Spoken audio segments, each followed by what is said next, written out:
Comenzó la clase. ¿Qué? Buenas noches, les saluda Gina Guaitaya, asesora del Centro Internacional de Actualización y Formación Profesional, CIAF. Le agradezco la participación a cada uno de ustedes al diplomado de alta especialización quiropráctica y osteopatía con el módulo Mecanismo de Acción y Manipulaciones en la Pelvis, que estará a cargo del doctor Ludwig Fernández.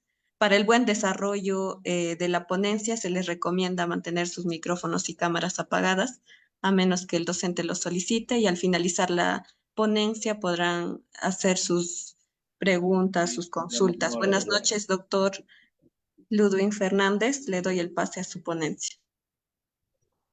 ¿Cómo está? Buenas noches, muchas gracias. Muy bien, por favor voy a solicitar que pueda compartir.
Muy buenas noches a todos. Por favor, me confirman si se puede observar la diapositiva.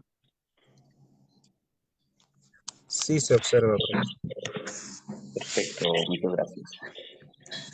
Muy bien, continuando con esta modalidad de cursos, vamos a llevar a cabo el día de hoy lo que es el mecanismo de acción en la pelvis. Por favor, voy a solicitar a los participantes que puedan apagar su micrófono.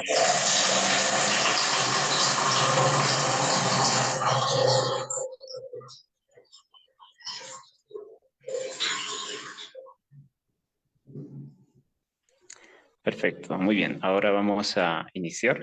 Como ya hemos visto en la anterior clase, vamos a llevar a cabo lo que es... Por favor, si pueden apagar su micrófono, les agradecería.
Muy bien, vamos a comenzar con el mecanismo de acción a nivel de la manipulación en la pelvis. Ya en la anterior clase hemos visto a nivel de la columna, hoy día vamos a profundizar en lo que es la pelvis y para eso quiero compartir este concepto a nivel de la osteopatía estructural, que es una rama de las ciencias que nos permite brindar a un paciente de modo terapéutico lo que es de forma manual, ¿no? Es decir, manipulativa. Esto va a estar realizado o enfocándose en el tratamiento especialmente el aparato musculoesquelético, es decir, hablamos de huesos, músculos, ligamentos y parte del tejido conectivo. Esto con la finalidad, la osteopatía nos brinda que restablecer o dar una rehabilitación al paciente en relación a su movilidad y así también permitir lo que es la elasticidad de todos los sistemas Y uno de los objetivos más importantes de esta rama es disminuir o aliviar el dolor que puede ser provocado por una patología, ¿no? Que presenta. Dentro de las causas más principales que maneja la osteopatía estructural, hablamos de el sedentarismo, aquellas personas que no realizan alguna actividad física, aquellos trabajadores que adoptan una mala postura, aquellos trabajos o actividades que requieran un sobreesfuerzo, especial de físico, ¿no? Y también en alteraciones de tipo estrés que pueden llevar a patologías crónicas en el paciente. Muy bien, dicho esto, entonces empezamos con lo que es la función de la pelvis, que al igual que la columna, han podido observar en la anterior clase que era un pilar fundamental, ¿no? Ya que permitía, además de la protección, lo que nos interesaba en la parte biomecánica era la estabilidad y movilidad del cuerpo humano. De igual forma, la pelvis cumple un papel fundamental ya que brinda protección a órganos internos que tenemos en nuestro cuerpo. A esto se conoce como cavidad pélvica. En el caso de los hombres, contamos con lo que es el aparato reproductor, parte de lo que es el masculino, las mujeres el femenino, y en ambos sexos contamos lo que son con parte del tubo digestivo, parte de lo que son el sistema urinario, ¿no? Ahí se encuentra alojado lo que es la vejiga. Entonces son órganos importantes para el funcionamiento del cuerpo y es necesario también conocerlos.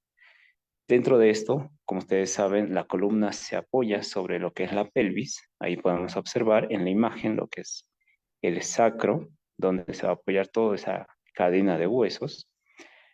Y recuerden que el sacro forma parte, ¿no? De lo que es la columna vertebral. Y estos a su vez a sus lados se van a conectar con estos huesos coxales, tanto derecho e izquierdo, que van a ayudar a dar ese equilibrio, ¿no?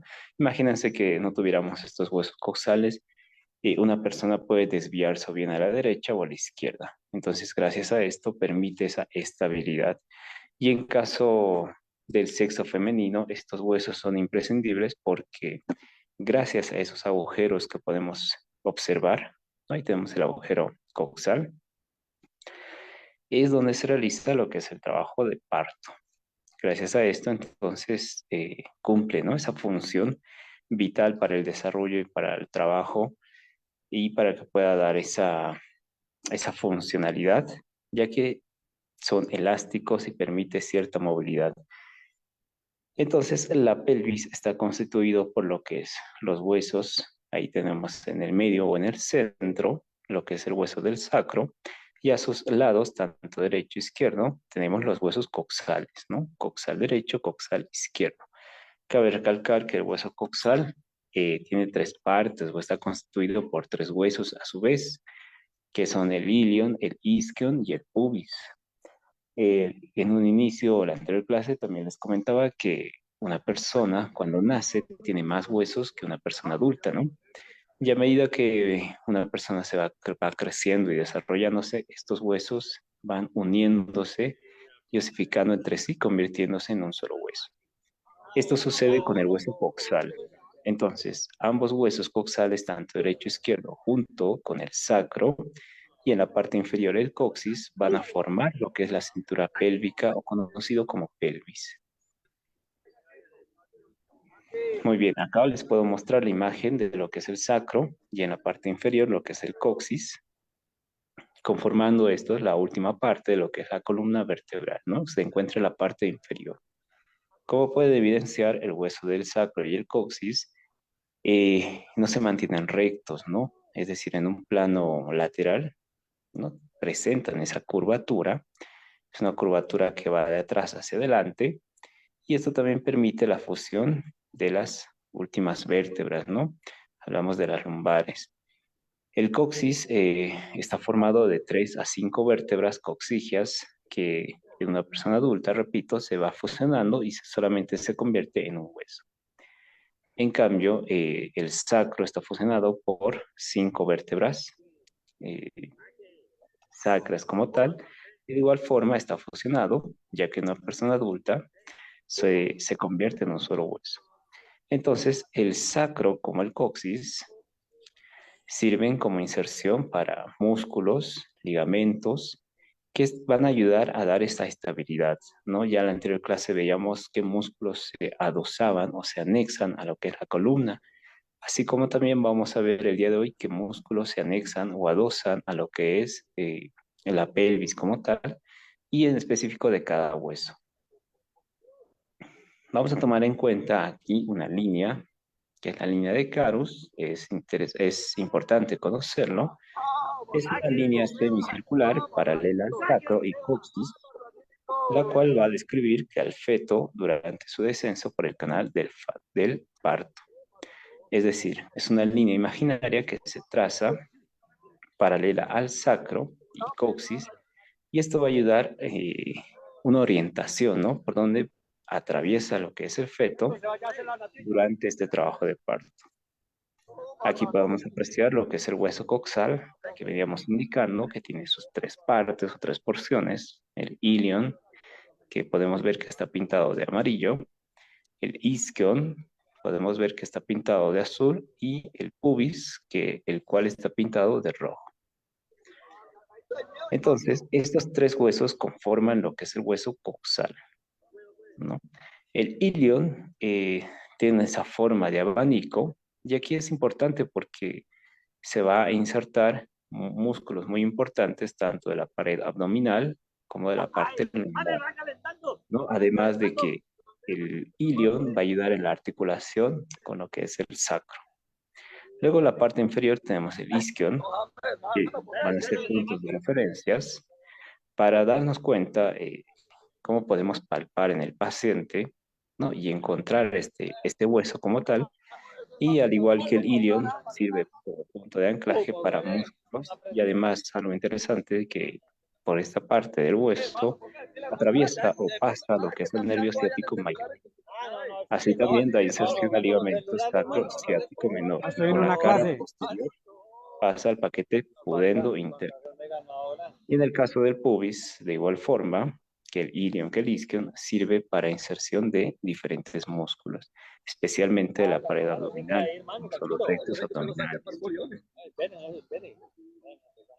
Por favor, si pueden apagar el micrófono.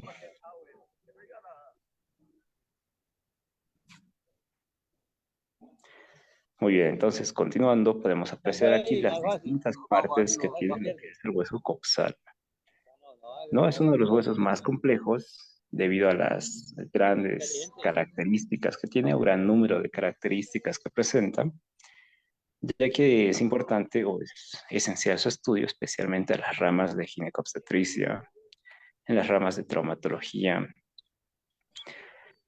Entonces ahí podemos apreciar o dar ciertos puntos importantes, de los cuales voy a rescatar el número 26. Ustedes pueden observar en la imagen el número 26, que corresponde a la ilíaca antero-superior, ¿no? Este punto, acuérdense, porque va a ser un punto de referencia para nosotros ubicarnos la anatomía del paciente, ¿no? Es decir, cuando nosotros empecemos a palpar en el paciente, ¿no? Dónde podemos ubicar, o al momento de palpar, qué estamos tocando. Y también vamos a tomar otro punto, que es el 27, ¿no? El 27, como ustedes pueden observar, se encuentra en la parte superior, y es ese borde que tiene, que se lo conoce como cresta ilíaca. La cresta ilíaca, ¿no? También es otro punto de referencia para nosotros ubicarnos de qué parte del hueso, qué parte del cuerpo humano estamos palpando. Luego, otro número a rescatar, ahí ustedes pueden evidenciar en la imagen, es el número 40. El número 40 corresponde al ángulo del pubis o la sínfisis del pubis, que ustedes mismos lo pueden palpar, ¿no? En la parte anterior de su abdomen, justo en el centro, se dirigen hacia abajo y se presenta un pequeño sobresaliente, un hueso, ¿no? Eso corresponde a lo que es la sínfisis del pubis. Estos tres puntos que hemos mencionado, la espina ilíaca antero-superior, que es el 26, la cresta ilíaca, que es el 27, y la sínfisis del pubis, que es el número 40, No se olviden que vamos a retomarlo y nos va a ayudar mucho al momento de poder conocer, poder palpar en el paciente estos huesos. Muy bien, entonces podemos observar acá que el pubis en sus ramas oblicuas forma un ángulo por el cual está situado por debajo de la sínfisis del pubis. Este ángulo es importante conocer porque al momento de realizar algún tipo de procedimiento o maniobra, que ya lo van a empezar a ver en el siguiente módulo, es necesario conocer que tiene un ángulo de 90 a 110 grados. Las articulaciones que constituyen lo que es la pelvis,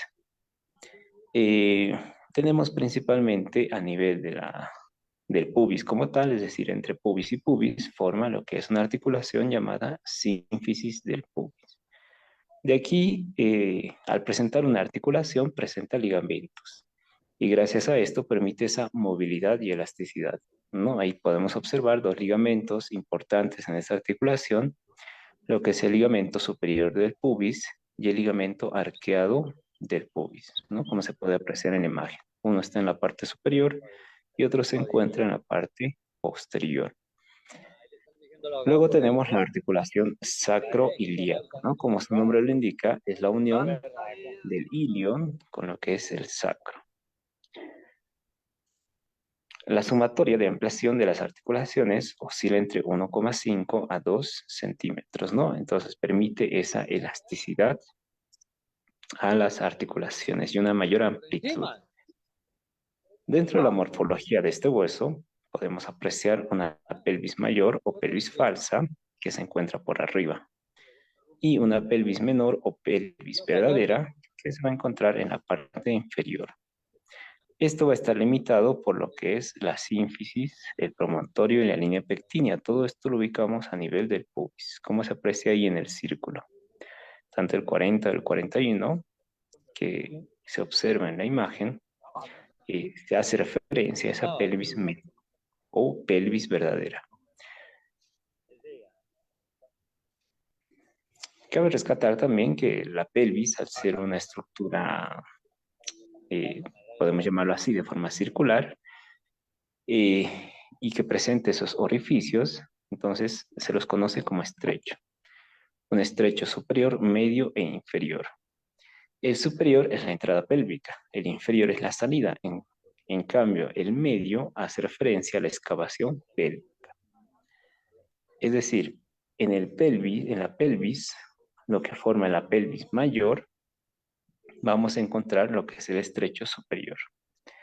Esto va a estar delimitado por el promontorio, el borde superior, así como se puede apreciar en la imagen, y estos van a tener diámetros. Diámetros que es necesario conocer, especialmente para el área de ginecología obstetricia, pero también es necesario conocer para el área de taxia al momento de realizar ciertos procedimientos o maniobras. Tenemos los diámetros antero-posterior, transversos, los oblicuos. Estos diámetros y estas dimensiones que tiene lo que es la pelvis nos permite conocer los tipos de pelvis que debe tener una persona.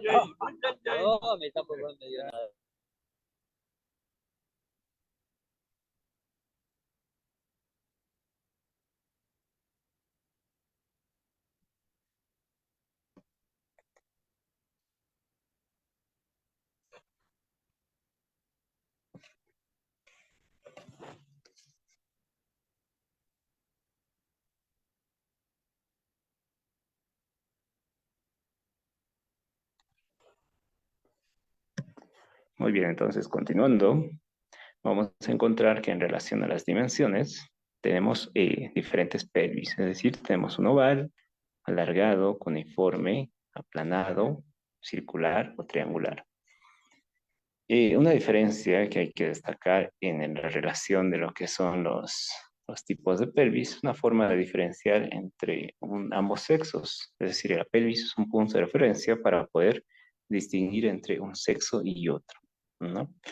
En el caso de la mujer presenta diferentes tipos de pelvis. Es por fisiología ya que presenta esa función del trabajo de parto. Entonces la pelvis es más circular, es más amplia. En cambio del hombre es más estrecha y tiene más forma triangular, ¿no? Son las dos diferencias que más podemos destacar. En la imagen aquí podemos observar los diferentes tipos de pelvis, pero repito, esto viene en dependencia del tipo de la mujer.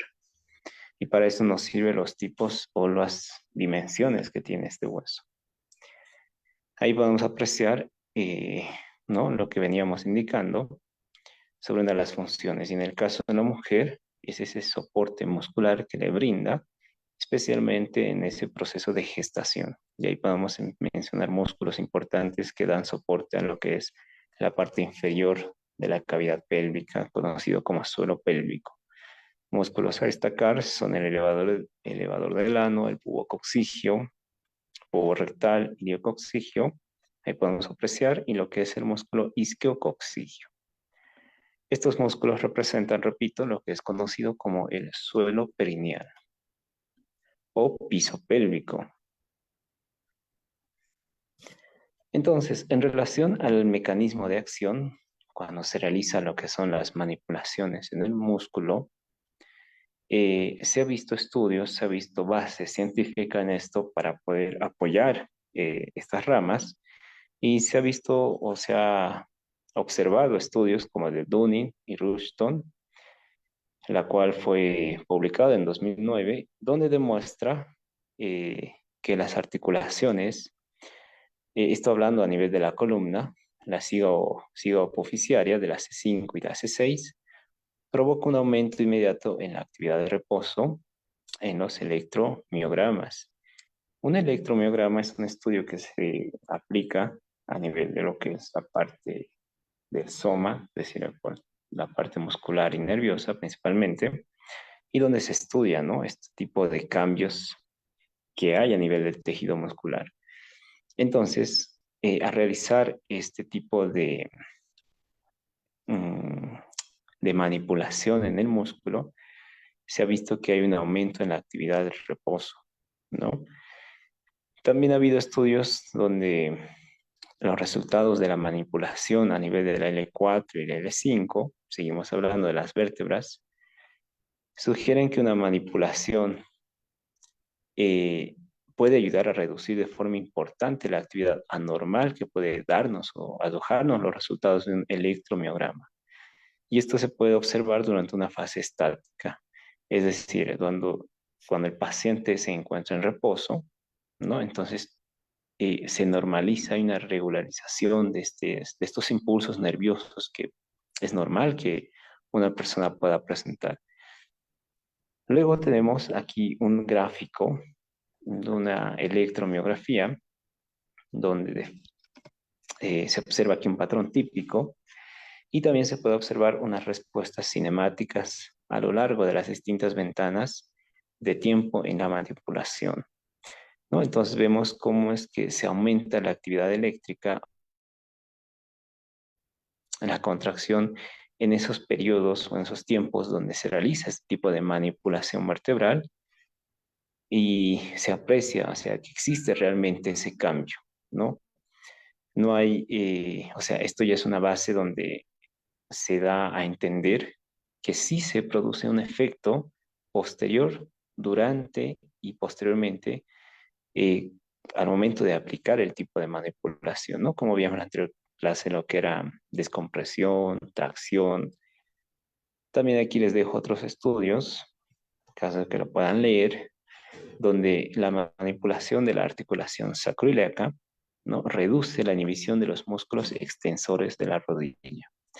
¿Por qué hablamos de extensores de la rodilla? Porque muchos músculos que nosotros tenemos en la pierna, por ejemplo, el cuádriceps femoral, ¿no?, ese músculo grande que tenemos en la parte, en el muslo, tiene inserciones a nivel de lo que es la pelvis, es decir, el hueso coxal.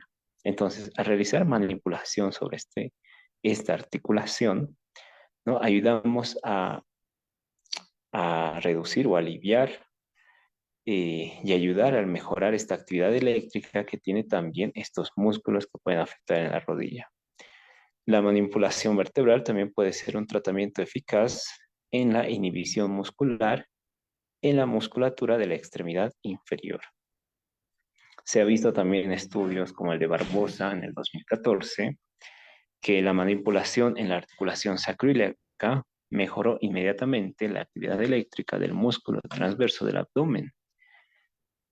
Esto se debe porque, como les venía indicando, el hueso coxal, lo que es el ilion, tiene inserciones de la pared abdominal.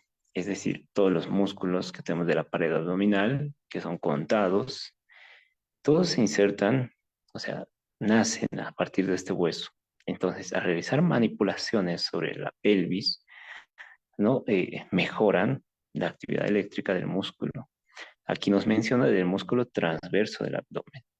Nos menciona del músculo oblicuo interno.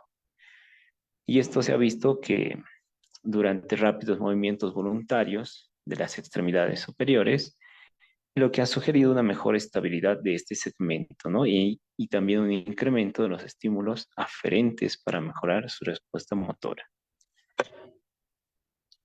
Y un estudio más que quisiera compartir para que ustedes también no tengan esa base, conozcan que esta rama no es una práctica nueva, ¿no? Como habíamos indicado en la primera clase, es una práctica antigua que ya tiene su conocimiento tanto empírico como científico.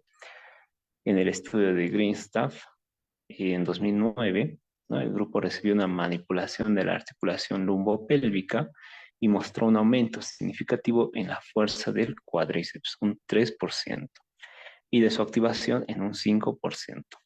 Y esto se vio inmediatamente después de la manipulación, pero este efecto no estuvo presente después del intervalo de 20 minutos. Es decir, para que se ha visto que para tener un efecto constante es necesario realizar una serie de sesiones, ¿no?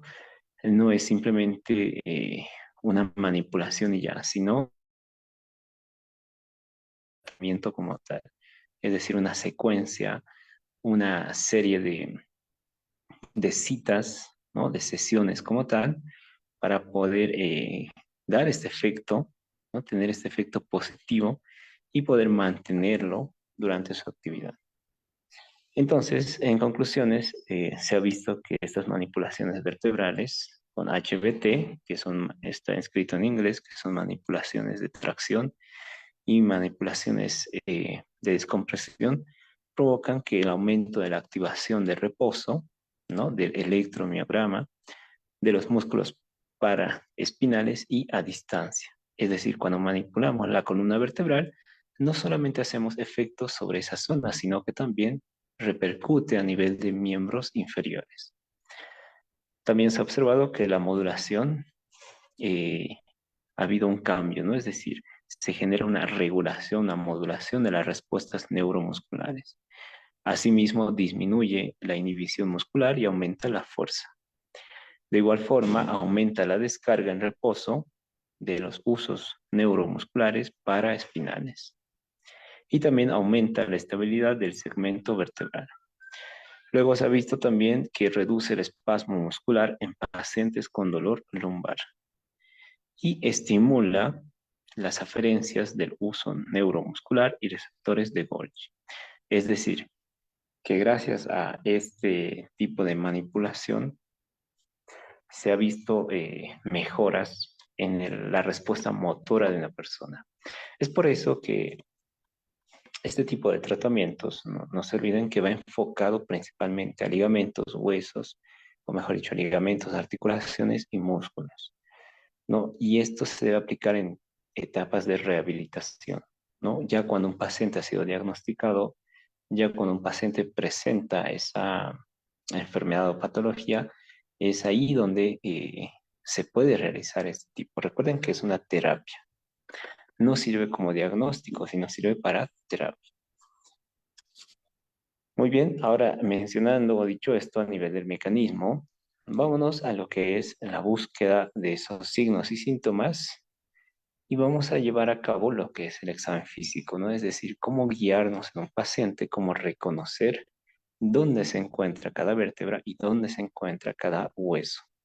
No tenemos vista de rayos X, pero sí tenemos lo que es nuestras manos, nuestros dedos para poder palpar y nuestros ojos para poder visualizar dónde se encuentra. Entonces, para realizar ¿cómo se llama? Examen físico a un paciente, tenemos dos herramientas. Uno lo que es la inspección, que es conocido también como observación, y la palpación. La evaluación, entonces, siempre, nunca se olviden que inicia, ¿no? Apenas el paciente está entrando a su consulta, ¿no? Entonces, antes de que se empiece a quitar la ropa, antes de que te empiece a saludar, cuando ya está ingresando, ustedes ya tienen que estar con los ojos totalmente abiertos y viendo al paciente cómo es su postura, su forma de caminar, eh, cuáles son los grados, la forma de pisar del paciente, la actitud que adopta, tanto en los diferentes movimientos como ser flexión, como ser extensión. Entonces, lo normal es que, como se aprecia en la imagen, ¿no? Lo normal es el golpe del talón, luego coloca el pie, luego la postura, o sea, es un ritmo armónico, ¿no? Entonces, al ver, observar anormalidades, ya ustedes tienen que ir viendo o sospechando sobre alteraciones en la movilidad y en lo que es la postura que pueda presentar el paciente. Asimismo, también lo que es la palpación, ¿no? Revisar las referencias, que enseguida vamos a mencionar cada una de ellas, referencias superficiales anatómicas de los huesos para darnos cuenta de qué estructura estamos palpando. Asimismo, también palpar lo que es el ligamento inguinal que se encuentra a nivel de la sínfisis del pubis con la espina ilíaca antero superior. Y posteriormente palpar lo que es la bolsa trocantérica. Esta bolsa trocantérica, aquí se puede visualizar lo que está entre el hueso del ilion y el fémur, ¿no? Se puede apreciar esa depresión que existe, es decir, en ese segmento no hay hueso, sino es puro músculo. Asimismo, la movilidad, ¿no? En el caso de la pelvis, ya en la anterior clase hablábamos de la columna, en caso de la pelvis, la flexión o los movimientos que se va a poder dar es directamente con los miembros inferiores. Entonces, le pedimos al paciente que realice una flexión. Esa flexión tiene que llegar a 120 grados, como se aprecia en la imagen. Extensión, 20 grados. Abducción. Abducción no es más que la separación del miembro inferior de forma lateral. La abducción tiene que ser de 45 grados y la aducción, ¿no? Como su nombre lo indica, es acercar hacia la parte central, ¿no? Lado contrario. Entonces, a eso se conoce como aducción, 30 grados. Y la rotación interna de la cadera es de 45 grados y la rotación externa de igual forma es 45 grados. Entonces, al paciente le vamos a pedir que realice estos movimientos para ir conociendo lo que es su movilidad, ¿no? Tanto de flexión, extensión, abducción, aducción, rotación interna y rotación externa. Ahora vamos a lo que es los puntos de referencia en relación a lo que es la columna y la pelvis. Vamos a ver la observación, ¿no? Es decir, vamos a visualizar toda la actitud, postura, los movimientos y cómo es que coordina el paciente con ellos. Entonces le pedimos al paciente que se coloque de espalda, ¿no? Vamos a ver la parte posterior, la parte de atrás del paciente, y es lo que nosotros tenemos que tratar de imaginar, ¿no? Todos los huesos establecidos, ahí se puede apreciar lo que es la columna vertebral, se puede apreciar lo que son las costillas, las escápulas, el húmero y lo que estamos estudiando el día de hoy, lo que es la pelvis. Entonces aquí podemos apreciar, vamos a pedir al paciente entonces que se mantenga recto, se mantenga con el cuerpo erguido y vamos a trazar una línea imaginaria sobre su cabeza, ¿no? La parte de atrás. Una línea horizontal, o mejor dicho, una línea vertical y dos líneas horizontales. Estas líneas tienen que mantenerse iguales, es decir, tienen que mantenerse, tienen que ser paralelas. Paralelas estas dos líneas horizontales y estas a su vez perpendiculares con la línea vertical. Entonces, vamos a tomar en cuenta lo que son, uno, la línea superior, lo que es la punta de las orejas. Estas puntas de las orejas nos van a indicar cómo está en relación a su simetría. Recuerden que el cuerpo humano es armónico y simétrico. Tanto del lado izquierdo tiene que ser lo mismo que del lado derecho. Entonces, estas líneas tienen que mantenerse rectas, tienen que mantenerse en equilibrio. Y la línea inferior vamos a tomar en cuenta lo que es el mastoides. El mastoides es una protuberancia que sobresale en la parte posterior, es decir, atrás de la oreja. Ustedes pueden palparse ahora, ¿no? Es una protuberancia, es parte de un hueso, del hueso temporal. Y esto va a ser como punto de referencia para trazarnos la línea inferior, ¿no? Entonces tenemos ahí dos líneas horizontales. La primera línea o la línea superior a nivel de las puntas de las orejas en la parte superior y la línea inferior a nivel de la mastoides, ¿no? Ese proceso mastoideo que se encuentra detrás de la oreja. Vamos a ver a nivel del cuello la alineación y prominencias. Mantenemos la misma línea vertical que corresponde a lo que es a la columna vertebral y vamos a observar lo que es los ángulos del cuello. Tanto el ángulo derecho como el ángulo izquierdo tienen que ser igual. No puede haber diferencias, tiene que ser todo simétrico. Vamos con los hombros. En relación a los hombros tenemos que ver tanto el volumen y los niveles, es decir, vamos a tomar en cuenta lo que son las dos sobresalientes, ¿no?, de una persona, que corresponde a sus escápulas, ¿no? Cuando una persona vemos de atrás, obviamente sin ropa, entonces puede apreciar lo que es la salida de estos huesos, las escápulas, entonces vamos a ir en la parte superior. Y vamos a apreciar que estas dos, o esta línea, nuevamente horizontal, se mantenga perpendicular a la línea vertical de la columna vertebral. Tiene que existir esa armonía. Luego vamos a tomar en cuenta las escápulas juntamente con las vértebras. Las escápulas corresponden muchas veces a la espina, o mejor dicho, las escápulas corresponden a la vértebra T3.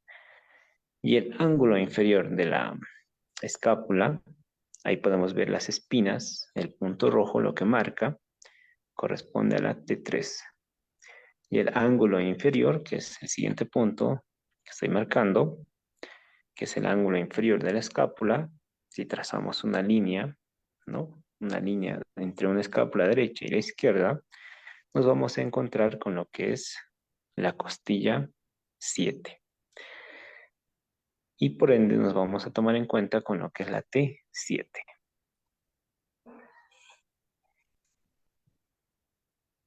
Muy bien, continuemos, vamos más abajo, vamos a encontrar los procesos espinosos. No se olviden que estamos hablando de la vértebra, que no son más que las sobresalientes de la parte de atrás, de la parte posterior de la columna vertebral, ¿no? Aquellas sobresalientes. Luego tenemos el triángulo de la talla, que el triángulo de la talla es, bueno, esto no se puede apreciar en todas las personas debido a la constitución que presenta, debido al peso, pero sí se puede apreciar en personas delgadas, donde se aprecia lo que es una línea recta entre lo que es la axila y lo que es la pelvis, ¿no?, en la parte lateral, y viendo lo que es la finalización de las costillas. Pero lo que sí podemos palpar en todos los pacientes, no importa la constitución, y va a ser un punto de referencia, son las crestas ilíacas. La cresta ilíaca, como podemos ver ahí, que estamos hablando del hueso coxal, ¿no? Al momento de palparlo, podemos, si trazamos una línea horizontal, nos vamos a encontrar con la L4.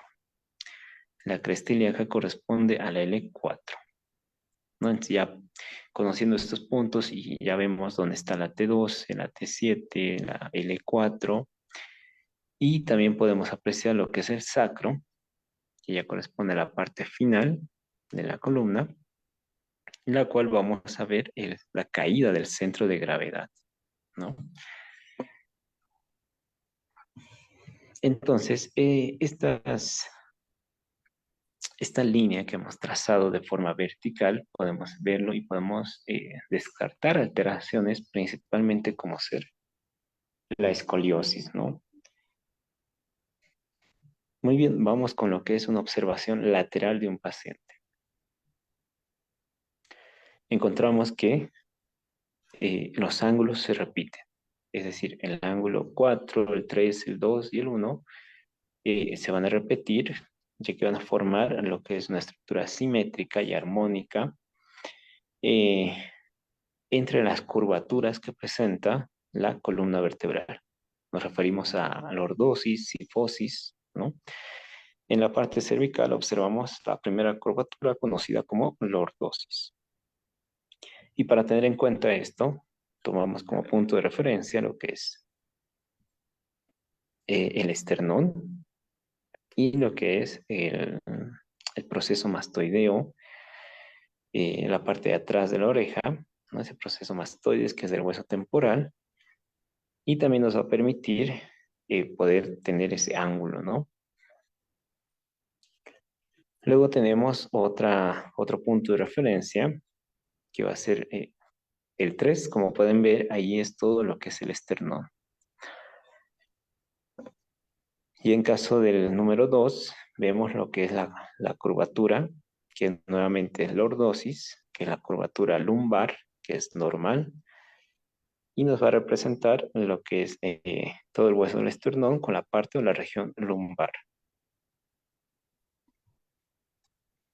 Y por último, la caída del centro de gravedad, que corresponde al hueso coxal, ¿no? Mejor dicho, al hueso sacro y el coxis. Ahora, muy bien, eso es con la observación, pero también podemos palpar en el paciente, ¿no? Siempre teniendo en cuenta el pudor, ¿no? Y el respeto por el paciente al momento de palpar o tocar sus estructuras. Empecemos con la protuberancia occipital externa,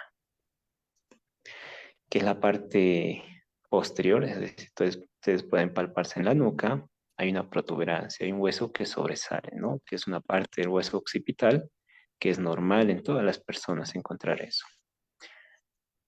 Luego vamos a encontrar el proceso mastoideo, que se encuentra detrás de la oreja, ¿no? Ahí se está apuntando con la línea o con la flecha roja, ustedes lo pueden palpar, que va a ser otro punto de referencia para ustedes realizar o trazar las líneas. No se olviden, ¿no? Realizar tanto derecho como izquierdo.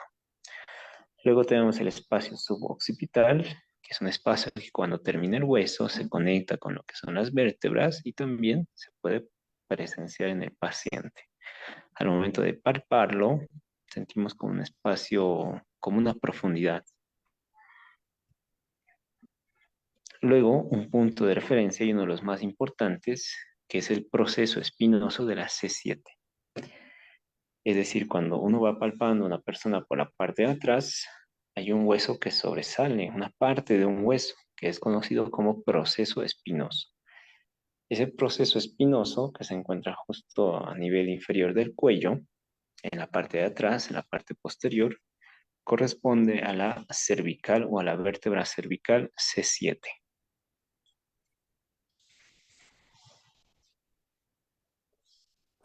Muy bien, entonces no se olviden de esos tres, ahí podemos ver 3 puntos de referencia anatómico para darnos cuenta, ¿no? ¿Qué vértebra estamos tocando? ¿Qué vértebra estamos palpando? Continuemos.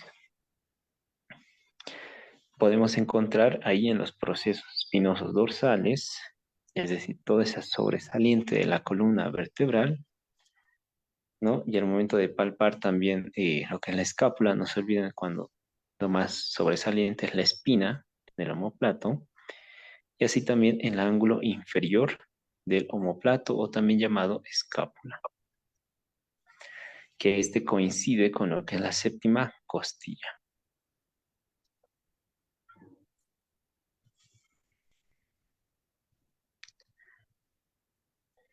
Ahí tenemos el borde medial de la escápula, tenemos el ángulo inferior, tenemos la espina del omóplato, que son puntos importantes porque al momento de palpar podemos sentir eso en el paciente, podemos palpar. Y luego encontramos los procesos espinosos lumbares, ¿no? Es decir, la parte posterior, la parte de atrás de la vértebra lumbar. Y lo que estamos llevando hoy es la cresta ilíaca. Ahí podemos palpar, ¿no? La cresta ilíaca.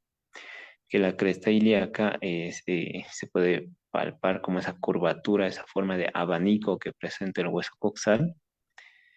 Y recuerden que la cresta ilíaca, si trazamos una línea transversal, va a corresponder con la vértebra L4. La L4.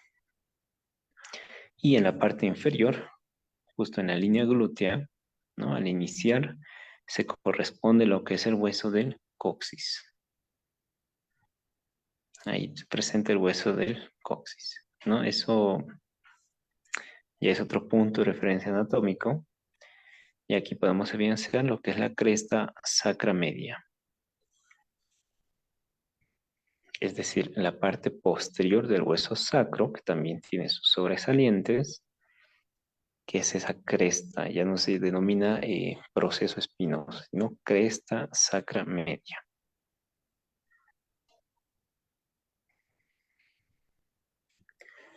Y por último, el coxis, ¿no? Como podemos evidenciar.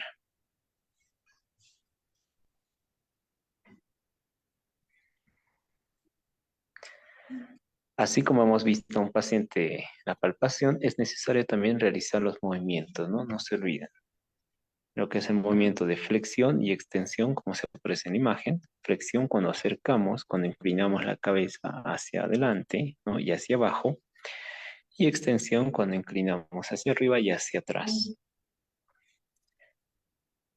Luego tenemos el movimiento lateral, ¿no? De rotación del cuello, tanto derecha e izquierda. Luego tenemos el movimiento de lateralización, derecha e izquierda. Y luego presentamos o observamos el movimiento de flexión de la columna, ¿no? Flexión y extensión. Esto también viene acompañado con lo que son los movimientos de la pelvis, ¿no? Ya que trabajan de forma armónica. Lo mismo que del movimiento de lateralización derecha e izquierda que presenta la columna vertebral. Y por último, lo que es el arco de rotación o los movimientos de rotación derecha e izquierda del paciente.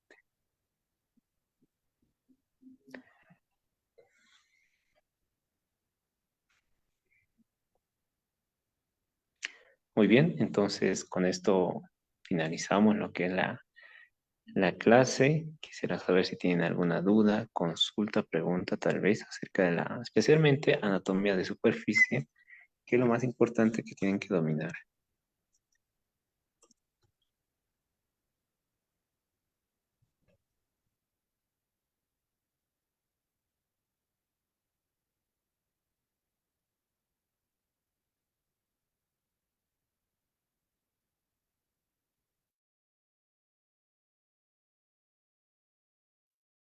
Una pregunta. ¿Sí me ¿Cómo está? escucha, Buenas doctor? noches. Creo que sí, le escucho. Sí, pregunta. Estábamos viendo el cuerpo con todas sus dimensiones e igualmente la armonía que debe haber entre todas la formación esquelética, músculos, tendones, ligamentos y piel, que deben estar homogéneos y en armonía en una persona normal cuando no tiene ninguna afectación a la parte esquelética y de movimientos. Mm, Mi pregunta sería, cuando una persona de pronto nace con alguna de estas afectaciones en el cuerpo, eh, ¿ya se quedó así o hay posibilidades de pronto a los movimientos quiroprácticos ayudarle a mejorar esa musculatura esquelética?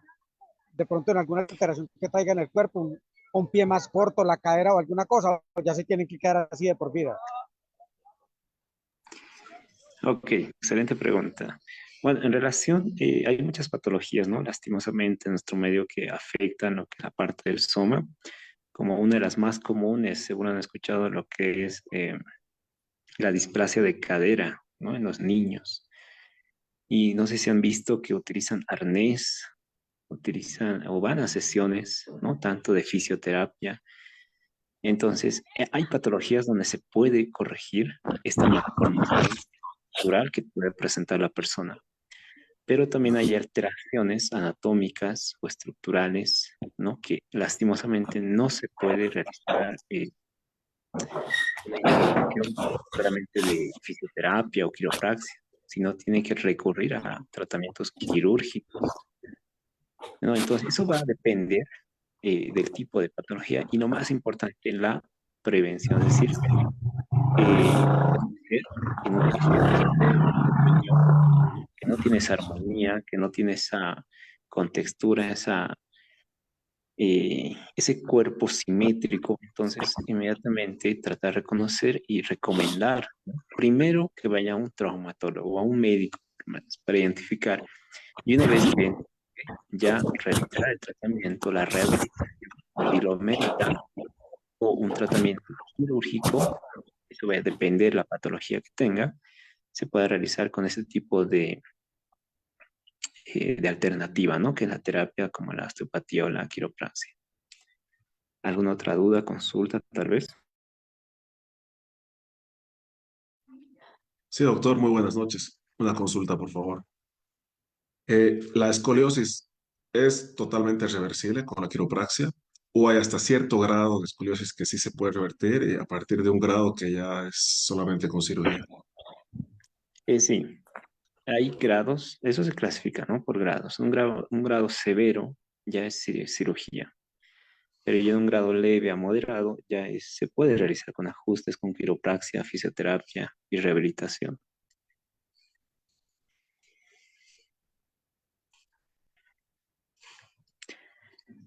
¿Alguna otra duda, consulta tal vez? Lo más importante, no se olviden, ¿no? Es que ustedes también puedan ayudar a identificar este tipo de alteraciones que pueda presentar. Como ustedes han visto, es importante la observación, porque al momento de observar esas vértebras que tiene una persona, que estén alineadas, ya es un alivio porque esa persona no presenta o no hay sospecha de que tenga escoliosis. Pero si esas vértebras, esa alineación, ya es presente una desviación, ya sea a la izquierda o derecha, ya hay sospecha, ¿no? Entonces ustedes tienen que recomendar también que pueda visitar.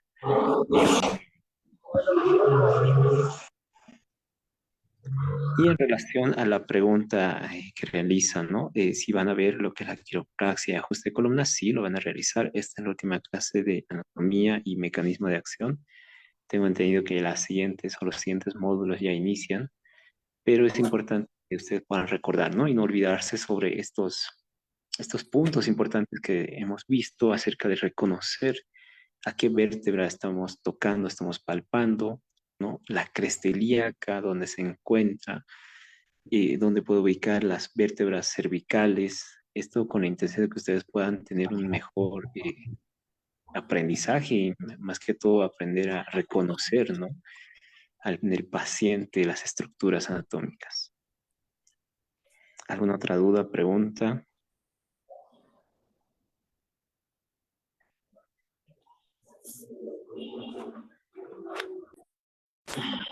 Doctor, buenas noches.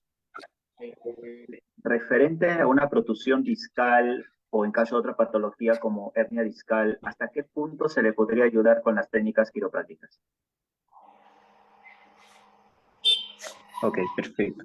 En relación a la hernia discal, eh, recuerden que esto de la osteopatía y quiropraxia es una etapa de rehabilitación, es una terapia, ya es un efecto terapéutico, es decir, se ayuda al paciente. Pero esto va a depender mucho del diagnóstico que realice. ¿Qué me refiero? En dependencia del tipo de hernia, ¿se acuerdan? En primera clase observamos la diferencia entre una hernia, la diferencia entre una degeneración, entre un adelgazamiento de disco, ¿no? Entonces, dependiendo al diagnóstico que presenta el paciente, se va a realizar o no lo que es la quiropraxia y la osteopatía. Si no amerita, entonces no podemos realizarlo. Recuerden en la anterior clase lo que vimos, las contraindicaciones, cuando no podemos realizar este tipo de procedimiento en un paciente. Y dentro de ellos venía cuando el disco, ¿no? Ya se encontraba degenerado, ¿no? Cuando el disco o una persona mayor a 60 años ya no se puede realizar, o sea, no es recomendable realizar este tipo de quiropraxia en la persona, ¿no? Porque ya el disco lo tiene degenerado, entonces vamos a ocasionar más daño al paciente que darle un beneficio.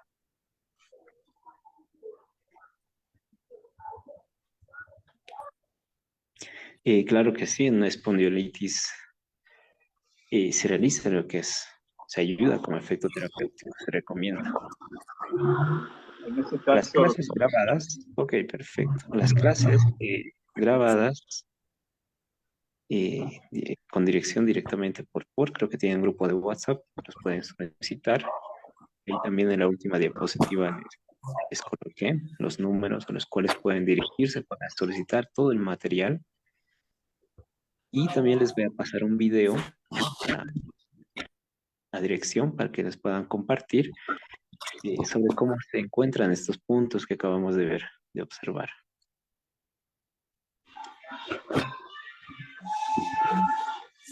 doctor, seguía nuevamente la pregunta. Entonces, si hablamos de un disco, reducción de espacio, de problemas degenerativos, en una protusión discal, ¿se recomendaría hacerle tracción en ese momento al paciente, más no técnicas quiroprácticas? Eh, sí, se puede realizar una tracción, pero no se puede realizar un ajuste. Es decir, si la persona presenta ya lo que es su diagnóstico, ¿no? Imagínense que tenga, a ver,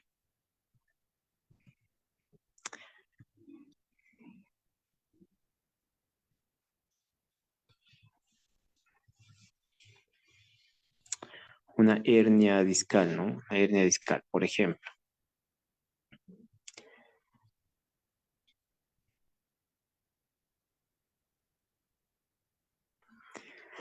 Tenga una protusión o tenga una extrusión o un secuestro, ¿no? Entonces, de dependencia el diagnóstico que presente, pero ojo, no, ustedes no pueden diagnosticar. Esto se realiza el diagnóstico especialmente por imagenología. Ahí ya se puede evidenciar si el núcleo, lo que llamamos, o los ligamentos sobresalen, ¿no? O está debilitada, o es que se extiende más allá, o es que hay una ruptura, ¿no? En dependencia de eso. Pero si es una hernia, ¿no? Una hernia tenga el diagnóstico de hernia discal, sí se puede realizar con este tipo de alternativa de terapia, que es la quiropraxia.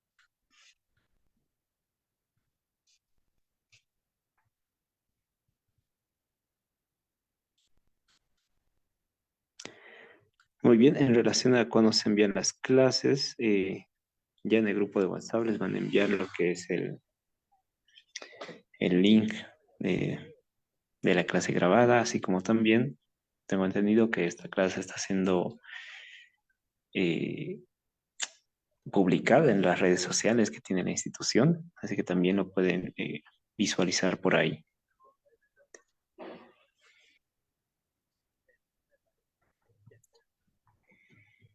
Así que por favor nos manden los links para conectarnos con la plataforma de la empresa y entrar a ver las clases, porque de verdad que sería bueno volver a repasarlas y tenerlas ahí como referente para verlas constantemente y aprender cada vez más. Perfecto, claro que sí. Muy bien, entonces voy a solicitar a dirección, les pase el material, así como también las diapositivas y videos también interactivos que les va a ayudar en su formación. Y bueno, si no hay ninguna duda, ninguna consulta, hasta aquí en la clase de hoy. Nos vemos en otra oportunidad. Tengan una excelente noche y feliz Navidad para todos, ¿no? Aquí saluda aquí desde La Paz, Bolivia. Gracias, doctor. Igualmente, Buenas felicidades para todos. noches. Disculpe, dijeron que Buenas iban a noches. enviar la clase, pero hasta ahora no enviaron. Perfecto, voy a solicitar nuevamente a dirección y también lo tienen en las redes sociales. Disculpe, doctor, ¿esta es la tercera clase o es la segunda? Estoy como recién entrado. Tengo entendido que es la tercera clase. Ok, gracias. Entonces entiendo que en la última clase, que es la que viene la otra semana, se va a hacer la parte práctica, ¿no? Porque hasta ahorita creo que se ha hecho más la parte teórica. ¿Es así? Así es. Y a la siguiente clase entran con lo que es ajustes, tengo entendido. Sí tienen técnicas de osteopatía cráneo-sacral y visceral. Ok, muchas gracias. Perfecto. Muy bien, buenas noches a todos. Se murió. Por favor, me gustaría la clase que lo envíe, por favor, por este medio.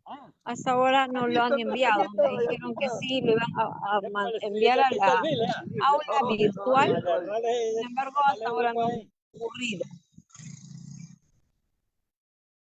Perfecto, se va a solicitar.